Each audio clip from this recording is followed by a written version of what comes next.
اور لاسٹ بات، ہماری ارتھ کی روٹیشن اگر چینج بھی ہوئی تو اس سے ارتھ پر صرف کچھ جگہ ہی نقصان ہونے والا ہے.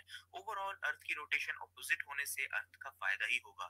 ڈیزرٹ جو ہیں وہ بہت کم ہو جائیں گے، ہواؤں کی ڈائریکشن چینج ہو جائے. جب ہوائیں چینج ہو جائیں گی تو ڈیزرٹس ہرے بھرے ہو جائیں گے اور ہمارے ڈیزرٹس بہت چھوٹے ہو جائیں گے، جس سے ہمارا پلانٹ اور زیادہ گرین ہو جائے گا. ہماری ویجیٹیشن انکریز ہو جائے گی اور زیادہ پیڑ ہوں گے. تو زیادہ پیڑ ہوں گے تو زیادہ آکسیجن ہوگی. تو ان شارٹ پلانٹ کی روٹیشن چینج ہونے سے ہماری ارتھ کو فائدہ زیادہ ہوگا نقصان سے. اور جیسا کہ حدیث میں لکھا ہے کہ سن جو ہے وہ ویسٹ سے نکلے گا، تو یہ تو ہو کر کے رہے گا. یہ بات کوئی سائنٹیفک بات نہیں ہے. اور اب آپ میں سے کچھ لوگ یہ کہیں گے کہ اس سب ہونے میں تو بہت ٹائم ہے، ابھی قیامت آنے میں بہت ٹائم ہے. لیکن ایسا نہیں ہے. قرآن کہتا ہے کہ تم اسے بہت دور دیکھتے ہو اور ہم اسے قریب دیکھتے ہیں. I don't think we will survive another 1,000 years. إنهم يرونه بعيدا ونراه قريبا. جی ناظرین، آپ نے سنا کس طریقے سے ابو ذر بھائی نے اس سارے کے سارے آرگیومنٹ کو کہ یہ ویسٹ سے نکلنے کا جو اسلام نے کہا ہے یہ سائنٹیفکلی پاسبل نہیں ہے، ممکن ہی نہیں ہے، اس کو ڈیبنک کیا ہے اور ثابت کیا ہے کہ اگر اس کے اپوزٹ جاتا ہے تو اس کے کیا سارے فائدے ہو سکتے ہیں اور اس پر کیا اثر پڑے گا دنیا کے اوپر. آج کا پروگرام یہاں پر کمپلیٹ ہوتا ہے. جو ہمارا کانٹینٹ تھا ہم نے آپ کے سامنے رکھنا تھا وہ یہ تھا کہ حدیث پر جو یہ اعتراض کیا جاتا ہے کہ یہ ان سائنٹیفک ہے کہ سورج جو ہے وہ سجدہ کرے اور اللہ کا عرش ہے اور وہ اس کے نیچے جاتا ہے، ہم تو دیکھتے نہیں ہیں، اور پھر اگر غروب در غروب اور غروب در غروب رہے اور بعض جگہ پر غروب اور طلوع ہو رہا ہو تو وہ بعض سجدے میں ہی رہے گا. ایک بڑی مزے کی بات شیخ ابن عثیمین کی مجھے یاد آ گئی. شیخ ابن عثیمین سے جب یہ کسی نے پوچھا کہ جناب ملحدین اور عقلاء جو ریشنلسٹ ہیں، تھنکرز ہیں، وہ یہ کہتے ہیں کہ یہ حدیث بالکل بھی ٹھیک ہی نہیں بیٹھتی، کیونکہ اگر سورج غروب ہونے کے بعد سجدہ کرتا ہے تو سورج تو ہر وقت کسی نہ کسی جگہ پر غروب ہوتا جا رہا ہے، کیونکہ جیسے جیسے دنیا کے اوپر سورج سفر کرتا ہے تو وہ علاقوں کے اوپر غروب ہوتا ہوتا ہوتا ہوتا طلوع اگلے علاقوں پر طلوع ہو رہا ہوتا ہے، تو وہ ہر وقت غروب اور طلوع کی کیفیت میں رہ رہا ہے زمین کے اعتبار سے. تو کیا وہ ہمیشہ سجدے میں رہتا ہے؟ تو اس پر شیخ عثیمین نے کہا کوئی بات نہیں، اس کو ہمیشہ سجدے میں رہنے سے کیا مسئلہ ہو سکتا ہے؟ کوئی اعتراض ہے؟ ہو سکتا ہے ہمیشہ سجدے میں رہتا ہو، اس میں اعتراض کیا ہے؟ تو مقصد کہنے کا یہ ہے کہ جس طریقے سے سورج کے سجدے کو لٹرل میننگ کے اندر لیا جاتا ہے، یہی سب سے بڑی بیوقوفی اور غلطی ہے. اس کو قرآن کی آیات سے اور عقل اور سمجھ سے ہم نے آپ کے سامنے رکھ دیا ہے. امید ہے آپ کو یہ ساری چیزیں سمجھ آئی ہوں گی. اور اسی طرح ابو ذر بھائی نے دوسرے ایشو کو بڑے اچھے طریقے سے کلیئر کر دیا کہ وہ بھی ان سائنٹیفک نہیں ہے. اٹس کوائٹ پاسبل کہ سورج sun will rise from the west some day. اسی کے ساتھ عامر حق کو اجازت دیجیے، ملیں گے کسی اور اسکرین میں. جناب بہت شکریہ، اللہ حافظ.